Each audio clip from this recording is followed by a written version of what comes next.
Round 4 for Formula E, and the championship moves to one of the world's greatest cities, Buenos Aires, Argentina. Passion, history, and culture on every corner.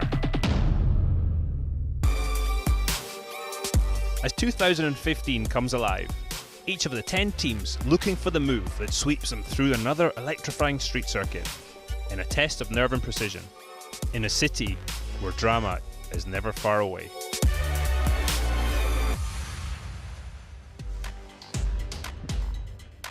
And a very good morning and welcome to Buenos Aires, the capital city of Argentina, for the second free practice session ahead of round 4 of the inaugural FIA Formula E Championship. My name is Jack Nichols. Alongside me here in the commentary box is Dario Franchitti, and really this is a stunning location for a race. We're in the Puerto Madero district of the city. You can see the city over there on the left hand side. That stunning architecture is all the government buildings. We're on sort of the eastern part that used to be at Docklands there on the left hand side is now going under all sorts of regeneration, and over on the right hand side there, the Atlantic Ocean. It's 24 degrees, the air temperature still only 10:30 in the morning here in Buenos Aires. The track temperature's at 35 degrees and it'll get an awful lot hotter than that once we get the action underway. The track itself, a 2.4 kilometre circuit around this Puerto Madero district, and Dario, we've seen the cars out earlier on and it looks like quite a good track. It looks like a great track, actually, a real challenge for the drivers there. There's some combinations of corners you've got to get in the rhythm, and in fact we heard some of the drivers talking about that on the radio on their in-laps and in first practice, just saying, yeah, I'm getting in the rhythm now, I'm getting to get those combinations of corners right. As usual with a street course, definitely some bumps as well to catch them out, and there's one chicane that's already caught Piquet out this morning. Yes, absolutely. Nelson Piquet going off at the final chicane at turns 8 and 9. This is the track that we're looking at here. Slightly unusual, not so much in IndyCar, but certainly in European racing. The finish line is in between turns 9 and 10, so that's where the track sort of starts and stops, as it were, before you get to turn 1. So that'll become a little bit clearer as the session progresses. A couple of driver changes just to keep you up to date with. Ho Pin Tung is back in at Team China Racing, which is good to see, and also we're seeing the debut of Marco Andretti with the Andretti team coming in to replace Matty Brabham at that squad alongside Jean-Eric Verne, and it's a steep learning curve to suddenly come in from, you know, racing Indy cars and end up here in Formula E. It is a steep learning curve. Marco didn't do any of the tests, and the further we get down the season, the harder it is. Everybody's become more familiar with the cars, the format of the weekend, and he's coming in here with something that's got, you know, a lot less power, a lot less grip, and a lot less downforce than he's used to, and he's you know, he was getting a little frustrated there in the session, which is always the danger here, and then you start trying harder and it gets worse and worse. But I think they'll have figured that out, and I'll watch with interest to see how Marco improves over this session. He clearly in that first session didn't use the full qualifying power, which probably 4 of 5 of the cars did at the front. I think we'll see everybody use that as the session you know, closes down towards the end there. Yes, in general the drivers will be using 150 kilowatts of power, but qualifying you're allowed to use 200 kilowatts, and they get the opportunity in these 3 practice sessions a couple of times to crank it up to the full 200 and see if they can learn the circuit at 200 kilowatts, because it's a very different circuit when you're going with that much more power available. So we'll have to wait and see how that transpires. It's also going to be interesting to see in this race later on. There's quite a high proportion of energy usage here, whereas Punta del Este was quite tight and twisty. This is wide, it's open, there's long stretches, and the drivers are saying that actually energy management is going to be more important here than it has been at the last 2 events. Yeah, that was definitely made clear after first practice, wasn't it? Some of the chats we had, and I think we'll see drivers practicing more the techniques for saving energy while still having the quickest lap time. We're going to see that all through this practice session, obviously not in the qualifying lap, so we'll see that all through the practice session. And if we get some yellow flags and some safety cars in the race, that might change things a bit, but otherwise we're going to see more of a situation like we did in China, I think, with some quite big differences in speed between people in different strategies. So the pit lane is open and we go green here for second free practice, and the cars head out onto the circuit now, and it'll be very interesting to see what the drivers will be learning. They'll be going out and running for most of the free practice session, because it is a very, very compact schedule. They've only had an hour and a half or so to get ready for this, and then it'll only be an hour from the end of this session to the start of the actual qualifying session. So it's going to be very, very interesting to see how well these guys progress out there. There is Marco Andretti. You can tell him he's got the silver helmet with the yellow stripe right down the middle. Yeah, normally Marco would drive with the red stripe down the sort of traditional Andretti family helmet there, but in deference to one of his US sponsors there, he's changed the colours up a little bit, and he's running it here. So they're making their way down towards this left-hander of turn 4, and that's Jean-Eric Verne there. And he is in the second of the Andretti cars. Marco Andretti is the car in front. Looks like they switched positions whilst they were making their way around the circuit. And just to give you a bit of a reference, a quick lap time we saw was 1 minute 10.9. That was the quickest lap time in the first session from Sebastian Buemi. So, and that was with the full 200 kilowatts of power. So that's the sort of region that we're looking at being a good time. That's typical Marco. I've seen that for years, ever since I've watched him drive. On the outlap there, he's off. He heads off to the horizon as quickly as possible, and he's doing exactly the same thing. So here's Lucas de Grassi, the first man on a flying lap by the looks of things. He's already come across the timing line. Then we come down towards turn number 1. A lot of problems there this morning with guys locking up fronts, and there's a big bump that we discovered yesterday there, just as you brake.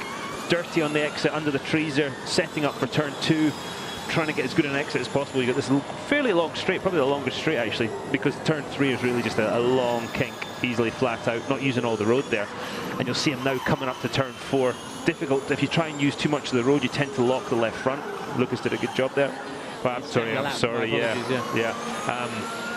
I should have looked at that myself. Turn 5, it drops down into there. It actually drops into the corner. Quite a difference in height there, believe it or not. Turn 6, just a little lift. I think that's going to be flat by the time qualifying comes. And very wide here on the way into turn 7. Watch what happens as you go through 7 though. It filters down to less than half the width you were at before. Very bumpy now, up to turn 8, and then you go through the chicane. Jumping the curbs there, very nicely done by Daniel Abt, and that's the timing line coming up right now. And a 13.7 then for Daniel Abt on his first run out there. Marco Andretti goes across with a 15.0. This is that fantastic sequence that is turns 10, 11 and 12, and that really is the highlight of the track. Fabulous sequence of corners there, and watching these guys go through there on full qualifying power is going to be very interesting. Bruno Senna's just done a 1 minute 11.0, so that's a very good lap time. This is Antonio Felix da Costa at the back end, just coming out. What? Just about managed to hold on to that, didn't he, as he came down towards the first corner, but manages to keep it all together. But yeah, an 11.0 for Bruno Senna is a very, very quick time straight out of the box for the Brazilian. You know, but the time they've had between sessions, they'll have been perfecting the setup, and you're seeing that they're just getting closer and closer to that perfect setup they're going to need for this track, because there's always compromise on a street course. That was the second sector split that Marco Andretti has just passed. It's very busy out there on the circuit at the moment. There's Rob Arnett on the left-hand side, the man who oversees the Andretti team operations. And Marco is just being passed there by Sam Bird on the run down into the left-hander of turn 7, a corner that really tightens on the exit as they then come towards the final chicane. And it looks as though Marco's backed off for the time being. But Sam Bird was certainly pushing hard. Karun Chandok has now gone quickest of anyone. Marco might have just caught the wall there. He tried to get a good exit out of the turn 8-9 chicane. I think he might have just caught the wall. Okay. Doesn't appear that he's slowed down any. No, he's still on it, isn't he? Karun Chandok's gone quickest to 10.0. Jarno Trulli's gone second quickest to 10.1. So I think we will see lap times in the 1 minute 9s by the end of the session, no doubt about that. Business is picking up already, isn't it? Yeah, absolutely. And the track is going to clean up the whole time as well. Let's have a look here at Marco Andretti. Oh, couldn't quite tell. It was close enough, wasn't it? It was close. On board with Jean-Eric Verne now, the man who took pole position last time out in Uruguay, had a superb race until a suspension problem meant he had to retire on the penultimate lap. He's coming through turn 3. He was unbelievably impressive. Not only to us in the commentary booth, everybody watching, but the Andretti team are so enamoured with him. Who wouldn't be? What a great performance he really did. He's running at 150 kilowatts of power. He's 1.5 seconds down after the first 2 sectors, so not pushing, not running at the full qualifying pace at the moment. And Andretti were a little bit slow in free practice 1 this morning, not quite at the top of the timings that we saw in Uruguay, because Jean-Eric Vergne not only took pole position, but he was right at the front straight from the get-go. And we've got his team radio open, so if he talks to his team, we will hear it. Here he goes through this great section. They're setting up through 10. Look how bumpy it is. Through 11 there, and then the exit of 11 is the apex of 12. Brilliant sequence of corners. That is awesome. Up to 175 kilometers an hour, almost getting up to 200 kilometers an hour by the time they get down the back stretch. Gets it stopped nicely, a little bit away from the apex, but nothing too dramatic. He didn't challenge the apex there, did he? Jerome D'Ambrosio has gone 3rd quickest for the Dragon team, a 1 minute 10.832. You can see the timings on the left-hand side, obviously, of the screen. This is Sebastian Buemi, I think, coming out over the start line. He's not up to speed at all there, is he, really? I don't know if they're doing sort of race simulation or what, but I think one of the things you saw was Jean-Eric Vergne there in turn 7. He was lifting quite a lot. I wonder if he's just looking at places to do the sort of the coasting to get the regeneration going a little bit. Jaime Alguersuari has just jumped up into 3rd quickest. Jarno Trulli's done his personal best in the 1st sector, so Jarno Trulli is really on it at the moment at 17.4. Only 23 minutes of this session to go. It's such a short space of time for these guys to get out and learn the track and then go on for qualifying. The tyres squealing there for Nico Prost as he comes around the hairpin of turn number 5. And Bruno Senna has come back into the pits. He's now 5th quickest. And oh, that's a big lock-up from Nico Prost, but he gets it stopped and still manages to meet the apex. What are his sector times looking like? Not particularly strong, so this isn't going to set the world alight here. Prost, as he comes across the line, at 12.507. He has been a master in qualifying, hasn't he? Yeah. He's done such a good job in getting the most out of it on 1 lap there. Okay, je fais un cool. Okay, so there's a bit of Nico Prost team radio. Unfortunately, myself and Dario's French isn't particularly strong, so we won't be able to bring you too much translation there, but I can tell you what happened here. He locked up. Yeah, there wasn't even a bump there, just maybe too much forward brake bias. They're chasing the brake balance all the time in the Formula E car, because unlike the other hybrid systems, WEC, Formula 1, they have to do, the driver has to always manage that, and it changes quite a lot through the, from 100% battery down to about 80%. The regen amount changes quite a lot. Oh, Buemi's on it now. He is a second up on Karun Chandok after the 2nd sector. He really threw the car through the left-hander of turn 4. Do you think this is a qualifying lap? I think it may well be, and the car looks fantastic, doesn't it, as it comes out of 6. Down now towards turn 7. There's a bit of traffic up in front. There's Jean-Paul Driot, the boss of the e.dams team. It's one of the Trulli cars up in front that will hopefully get out of the way. It's Michele Ceruti. Down towards the final corner comes Buemi. Across the line, let's see what sort of lap time it is. It's a 1 minute 8.933. Yeah, he got held up a little bit. I used to think that's what he was saying. They were one of the Trulli cars. I mean, that was pretty bad form by Ceruti unless you had a problem. But nevertheless, a great lap time from Sebastian Buemi, a 1 minute 8.933, comfortably the quickest lap time we've seen so far today. And who next will go out on full qualifying power? Well, he's laid the gauntlet down, hasn't he? Yeah, absolutely. Is it strange to see them using that full 200 this early? Would you not want to learn the track as much as possible before you went flat out? You would really. Is he in the 2nd car yet? No, he's only gone out in that 1st car. So yeah, so there you go. Well, he can use it in the 2nd car too. So yeah. He's getting two goes at it there. So no, he's as I said before in practice 1, as they do more and more track time, they start to understand it a little bit better, and how the weekend works and how to get the most out of every session. There's Karun there laying a lap down.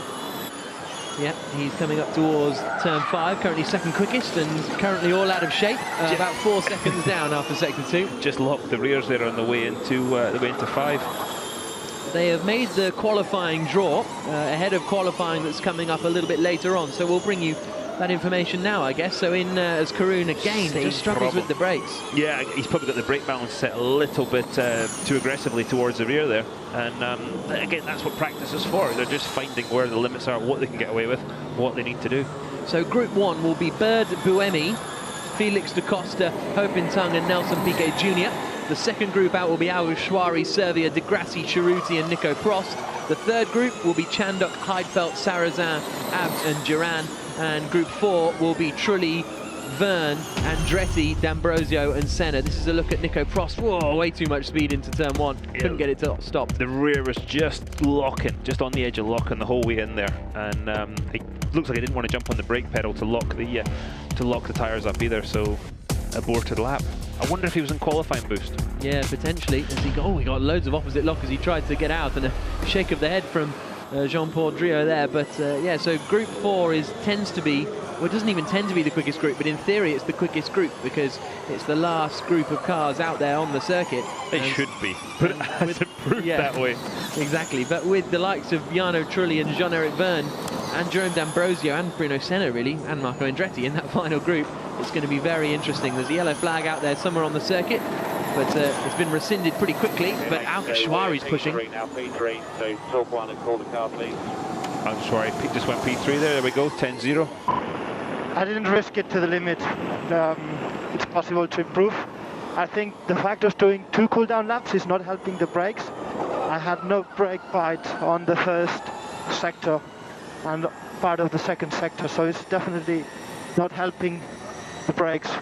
It was worse performance on the first lap. It's possible to improve 1 second just by the brakes.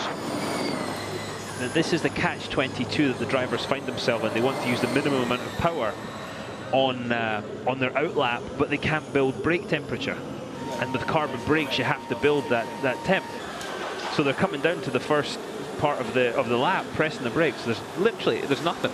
And then when the temperature hits, normally halfway through the braking zone, you'll see it lock all 4 wheels. So it is a catch-22, and a couple of people have figured it out maybe. But yeah, it's a common problem with carbon brakes. And that'll be the interesting thing when we come to qualifying, is then do some teams try and gamble and do 1 cool down lap in order to keep the brakes at a higher temperature? We'll have to wait and see. Marco Andretti comes out through turn 6. He's currently in 18th position, but he's done a personal best in the second sector on the brakes down into the left-hander of turn 7. He's got an Abt car of Daniel Abt up in front of him as he flashes through this chicane, and this should be an improvement for Andretti. Across the line he comes, he does improve, stays in 18th place, but it's a 13.1. Not quite. Whoa! He missed the apex there in 11, which caught him out 12. And I think he said abort flying lap there just on the team radio, so that's probably because of that moment. We'll wait and see whether that does turn out to be the case. Sam Bird's done a good first couple of sectors. Stefan Sarrazan's jumped up to 4th quickest. Sam Bird's about to come across the line as well. We'll wait and see where he transpires. Daniel Abt is out there. Sam Bird goes up to 5th quickest and sets the fastest final sector out there. Easy for you to say. Yeah. Daniel Abt is the man on the screens at the moment. And he is currently in 13th place, but personal best in the first 2 sectors, pushes it right up to the wall on the exit. Down towards the left-hander of 7. And just 1 more chicane to come. Can Daniel Abt put himself up towards the top 5? Look at those bumps. Nicely through. Oh! Did he get it? I think he must have done it. I heard a bit of a crunch. Hang on, let's have a look. He goes 2nd quickest. He's backed off now. Let's see. Yeah, there looks a bit of white dust on the right rear wheel there, so he probably got a bit of it. See him shaking the car a bit. Yeah, it's crabbing a wee bit, is it? He caught it quite sort of square on, didn't he? Let's have a look. Slightly the wall, so we have more time to check. Ah, he over. Bash, there you go. Yeah, he got it. What happened there? Oh, he got it hard. Yeah. Bloody hell. What happened? He jumped the curb too much, and he probably grounded the tub out on the curb because his left-hand side was well over the curb. Car takes off, and then you saw the result. And then we heard him on the radio saying, "Hit the wall." So it's time to come in. And this is Stefan Sarrazin, who looks like he's pushing pretty hard on this lap. Actually, he's done 1 quick lap already, a 1 minute 10.0. But to me, this looks like he's really pushing it now. Down to sector 1, what's he going to do? 17.3, that's a good first sector. Just about gets it into the apex and then out towards the right-hand kick of 2. He missed the again. He missed the apex, much like Marco Andretti in 11, which really upsets it for 12. When you watch Daniel Abt, he's right over the curb there in 11, which is helping him out, giving him a nice exit. Oh, is he going in the wall? Stefan Sarazan has crashed in free practice 2. J'ai tapé. Merde. I understood that word. Apologies for the French-speaking out there who picked out that annoyance from Stefan Sarazan. Maybe you should stop there, I think, mate. And yeah, je tape was the fine bit. That was I've crashed, but what followed are apologies. But a very frustrated Frenchman. The car looked so lively. I was thinking about saying it just when he first got on the brakes. It looked so lively, and then it got away from him. Yeah, it's that point. Here we go. It's so light here. It's all. Yeah. Nah, he's carrying way too much speed, and it just locks the rears. It just caught him out there. But there's that point where you decide, am I going down the escape road, or am I going to try and make this? And he took the other option. But it happened so late in the corner that he was already committed, I think, and we see the result. Absolutely. And frustration then for the Venturi team. They'll have quite a bit of work to do, actually. It was a pretty chunky hit on the rear. The fortunate thing is that they have got, as he drags the car back around to the pit lane. He's in Group 3, so he should be going at 12:30. But he's got his other car, so that's all right. He's got his other car for qualifying. But you've heard them say sometimes, well, this one's quicker than that one. Well, yeah, that's true. Here he comes again, and I think this is full speed. It just locks the rears, doesn't it? Just round it comes. Yeah. That was, big old hit there. Have to watch the gearbox. Yeah. We've done some damage to that. Here's Buemi sitting there ready to go.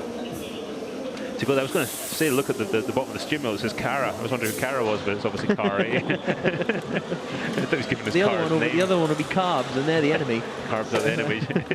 So Sebastian Buemi is the quickest man in this session so far, with 12.5 minutes to go. But Stefan Sarazan has returned his car, minus a rear wing. The Venturi boys have done some damage this year. Some of it not of their making, but they have done some damage. Yeah. Oh. Absolutely. And those are those moments where the car disappears, and before you know it, it's gone. There's no time to react or do anything about it. So the fans here who have turned out in quite good numbers so far. As I say, it's still only 10 to 11. And in Argentina, that's super early. That's early. I'm amazed at the enthusiasm for racing, and obviously Formula E is something completely different. But they just want to see single-seater open-wheel cars, don't they? They're so excited about it, and the prospect of seeing them, that they're showing up in big numbers. It's the first time in 17 years that top-line single-seater racing has come to Argentina. And that was the Formula One Grand Prix of 1998, in which Jarno Trulli drove as well, driving for the Prost team back then. But of course, they have got a lot of history in motorsport, Juan Manuel Fangio being the obvious one. And they got their latest world champion, and their first world champion since Fangio this year, when Pachito Lopez won the FIA World Touring Car Championship. But we digress. We've got the green flag. We've got the racing back underway here in Argentina, the Puerto Madero street circuit in Buenos Aires. And it's Sebastian Buemi who's the quickest man of anyone, 0.7 of a second quicker than Daniel Abt. Jaime Alguersuari, though, with quite a bit of fighting talk. He's 4th quickest at the moment, a second off Buemi, but he says there's a second to be found. I didn't push, it's all good. He's not the only one saying that, though, is he? Yeah. And one of the points the drivers made, when they do run full power in qualifying and they really go for it, it's so difficult to know where the limits are, because they're approaching the corners that much quicker than oh, look at that, that was pretty exciting, than when they're under normal sort of 150 kilowatts. It's probably quite similar to when they had the qualifying tyres and the big turbo boost back in the 80s, obviously at a smaller scale. Yeah. But it's such a different lap, and it's who adapts in the best manner, you know. But in those days, they'd have the chance to test with those qualifying tyres. Oh, not really. No, they didn't have a chance really with the qualifying tyres, and certainly not with the qualifying boost, because it was so bloody expensive, because the engine was essentially thrown in the bin afterwards, that they never got that chance, and it was really who adapted the best to it. Jerome D'Ambrosio. Jerome D'Ambrosio here, I think, frustrated to be caught out behind the e.dams car in front of him. Okay, coming in this lap, please make the hard next car with the harder front bar. 2-step harder on the front bar.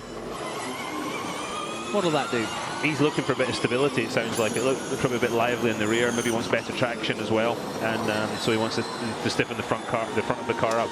Problem with this car, with the weight on the rear, if they soften it to do that, it might then introduce some rollover steer to it, so they're going to go stiffer the whole way. There's Jay Penske there. Watching on over his Dragon team, and that was Jerome D'Ambrosio's team radio that we heard. Now, will they get ready to come in? They've got a couple of the engineers there, the ex-Penske guys, really top-notch, and they've got Rick Reinemann there, who is one of Roger's sort of top crew chiefs, and he's won many championships, and he's in the pits helping Jay out this week as well. But he's going back to his day job at Penske, I would think, pretty soon for their IndyCar assault. And this is Andretti that we're watching now. Jean-Eric Verne, yeah, it looks like he's on Jean-Eric it. Verne, yeah. A little chat between Sam Bird and Jaime Alguersuari. But Jean-Eric Verne, let's see, where's his first sector time? 17.2 personal best. Yeah, that's pretty good. Second sector, he's about 0.6 of a second down on Sebastian Buemi. Missed a bit there at the apex. Clear track ahead of him though. Through the left-hander of 6, down towards 7 now.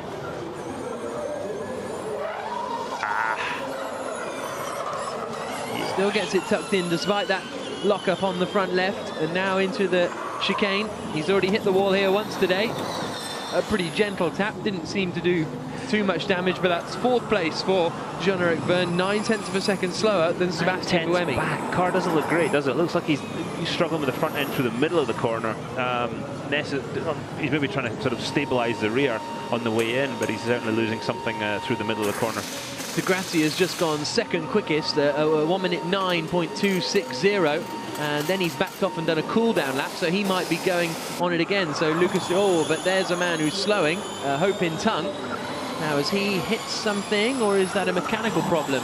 He's coming in the runoff area, so can't see much damage. So I think maybe that Team China car has run into a mechanical malady, as opposed to running into a wall. Yeah, exactly. There's Servia. What's his first sector split like?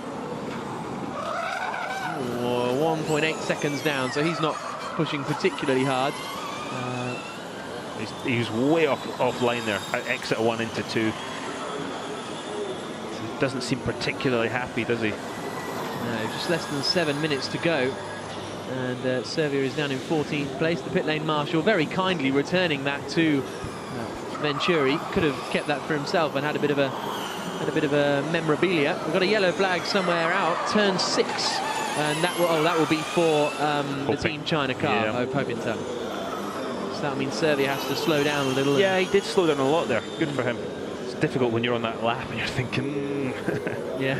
But if you do that, they generally do get you for it though. Hope in Tongue had just set his personal best in the first sector when he pulled over, so perhaps turning it up to the maximum had caused the problem, something like that. Servia comes out of the final corner.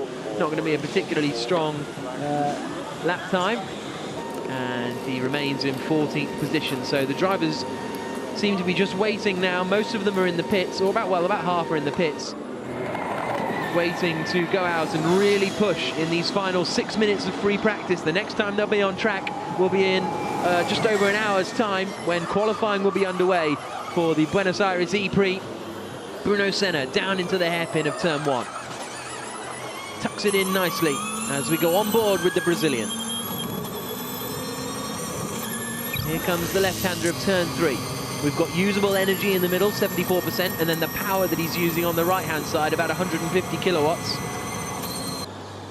Onto the brakes he comes. He lifted quite early there, a bit of lift and coast there. So obviously it's sort of more of a race simulation here.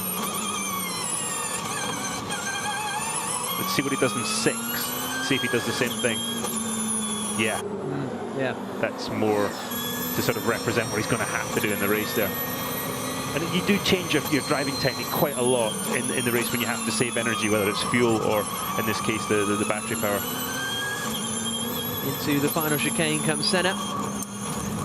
Oh, really attacks those curves, doesn't he, and comes across the line. So that was a 13.183. Lotus is a lot more lifting maybe than braking. Oh.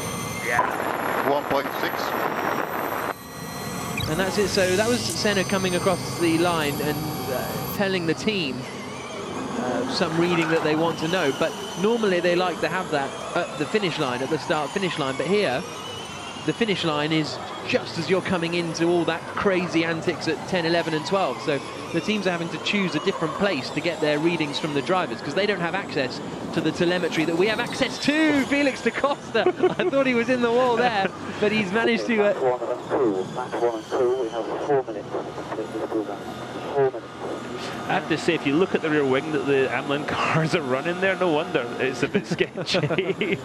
That thing's laid back, which is unusual with the amount of fast corners we've got here.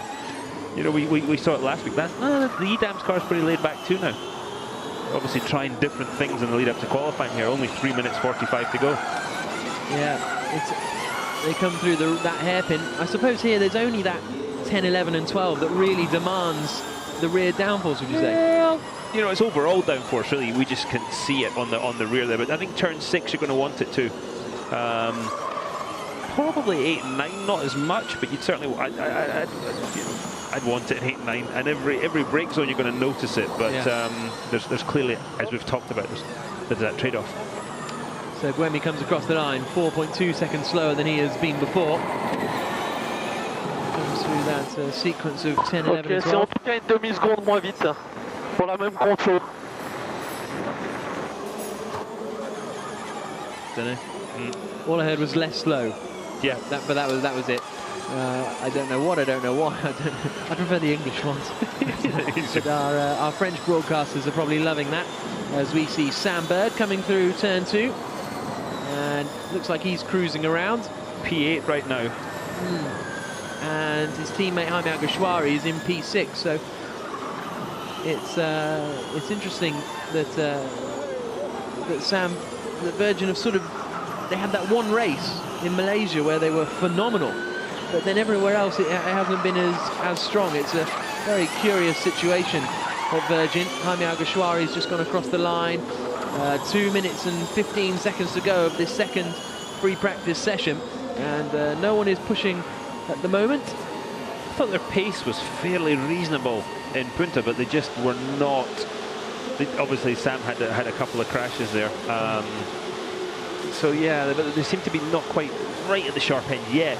But ultimately, only counts in qualifying in the race, doesn't it? Absolutely.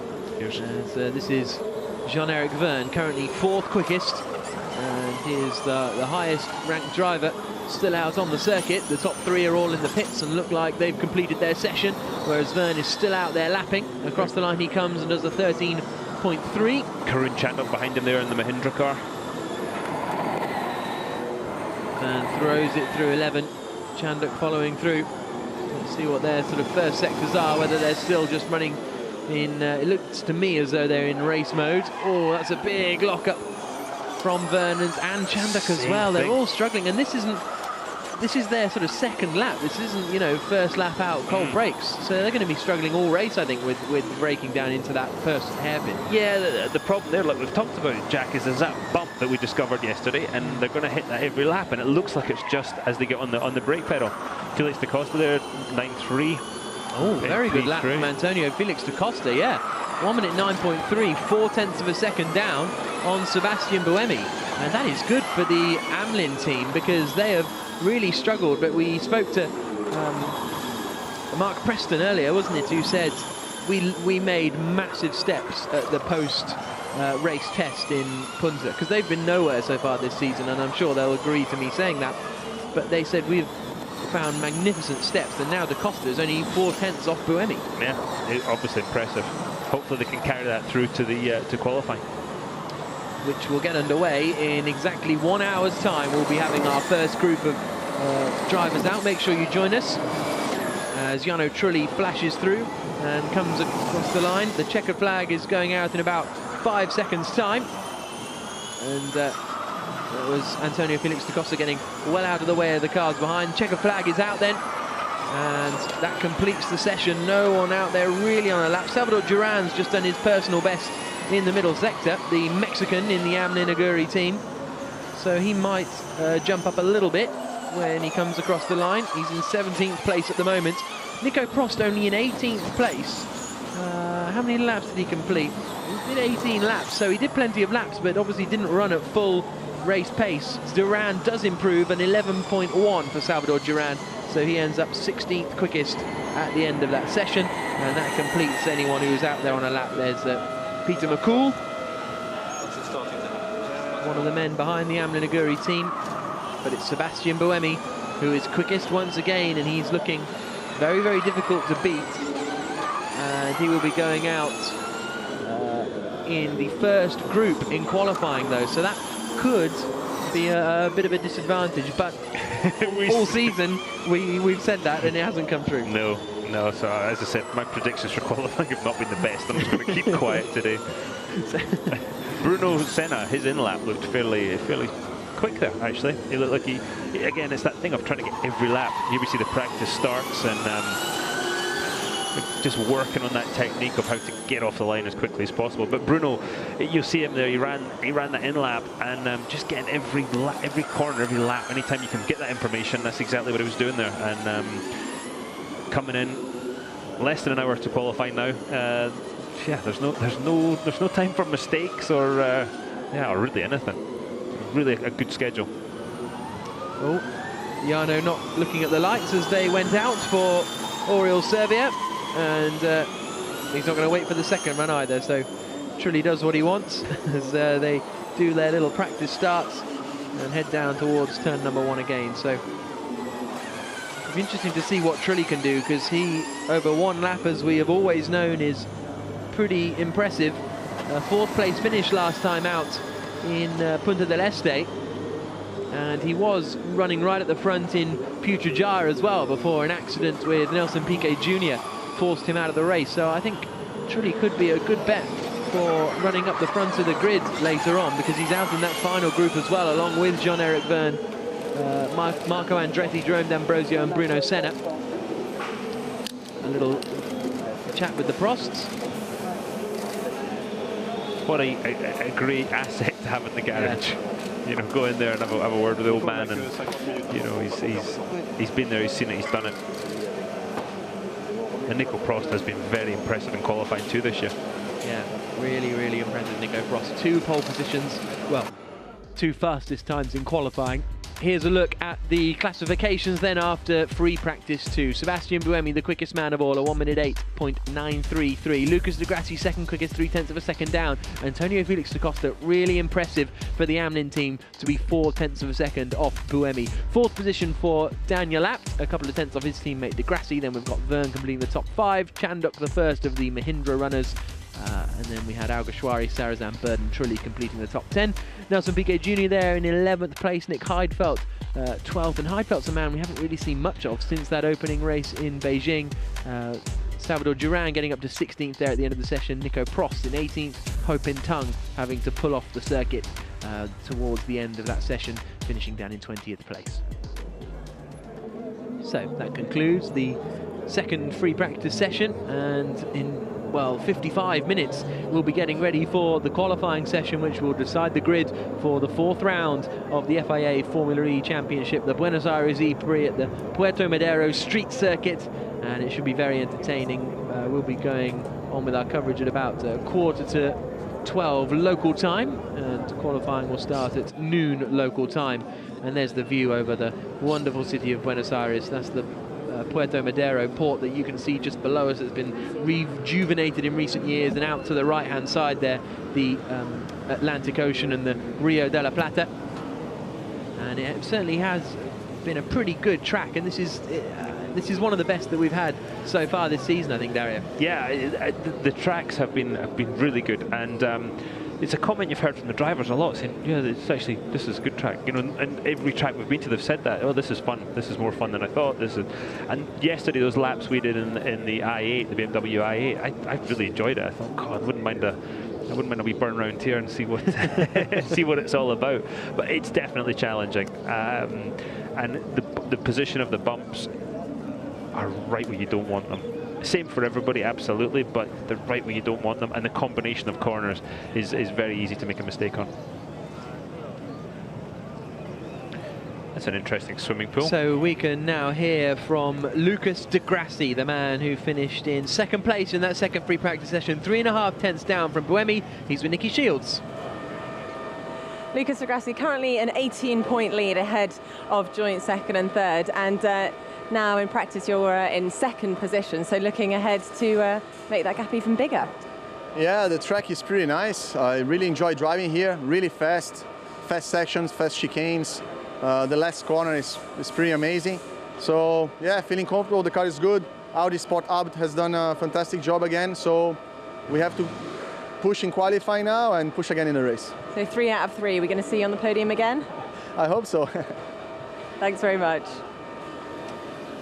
A first, a second and a third so far this season for Lucas de Grassi. But in that order, descending. And so he'll be hoping he can get back on the podium this time around. 58 points at the top of the championship. Buemi and Bird joined in second place on 40 points. And then there's a big gap back to Nico Prost on 24 points. Nico Prost has actually led the most laps of anyone so far this season. Here's a look at those championship points then. Lucas de Grassi on top, 58, as we were just saying. Buemi and Bird tied, and they've had exactly the same results as well. Buemi and Bird have both had a win, a third and a retirement, so they're almost inseparable in second place. Nico Prost there in fourth place. Nelson Piquet Jr. with that second place in Uruguay last time out is up into fifth place in the championship. Trulli there in 11th, but then you've got the likes of Bruno Senna, only 8 points for him this season. Jean-Eric Vergne only picking up 3, and that was from the pole position last time out in Uruguay. Nick Heidfeld, the man who looked destined to win the first race of the season, only has 1 point after 3 races so far this year, which is a real surprise, but it just shows how unpredictable it is, Dario. Well, it's absolutely unpredictable, and you see Bruno Senna down there too. It's not indicative of their performance, is it? No, absolutely not. There's Antonio Felix da Costa, the man who was third quickest for the Amelin Aguri team, and I think they're going to be very, very satisfied with that after the second free practice here in the Puerto Madero street circuit in Buenos Aires. So the second free practice session got underway at about 10:30 local time in Buenos Aires. Nico Prost making sure he was all set as he climbed into his e.dams car to get ready for the session that would last only 30 minutes, so a really limited amount of time for the drivers to get out onto the track and learn and prepare ahead of the final race, the final chance ahead of qualifying later on. Antonio Felix da Costa ended up third, but he had some very dramatic moments in the early stages, a big lockup. Sam Bird was close to hitting the wall. Marco Andretti did just about tap the wall, but he didn't do too much damage to his Andretti car. Nico Prost was still running strongly, but still locking up that left front, and the brakes are going to be a real challenge this afternoon. Jaime Alguersuari pushing hard, not as hard as Daniel Abt, who clouted the wall as he did in Malaysia a couple of rounds ago, but that didn't cause quite as much damage to the Abt car this time around. Stefan Sarazan, his session was ended dramatically. Crash into the wall, which put him out of the session in that one car. And Marco Andretti run, and he finished in 14th position, but it was Sebastian Buemi who was the quickest of anyone in free practice 2. So qualifying coming up in only 50 minutes time, Dario. I know you don't want to make predictions because you've been terrible so far, but quickly, one word, who's going to get pole position? No idea. I know it was 2. It's so close. Buemi looks good after practice, doesn't he? Looks very strong. Don't rule out Jean-Eric Vergne. So make sure you join us for qualifying. We'll see you in just about 50 minutes time.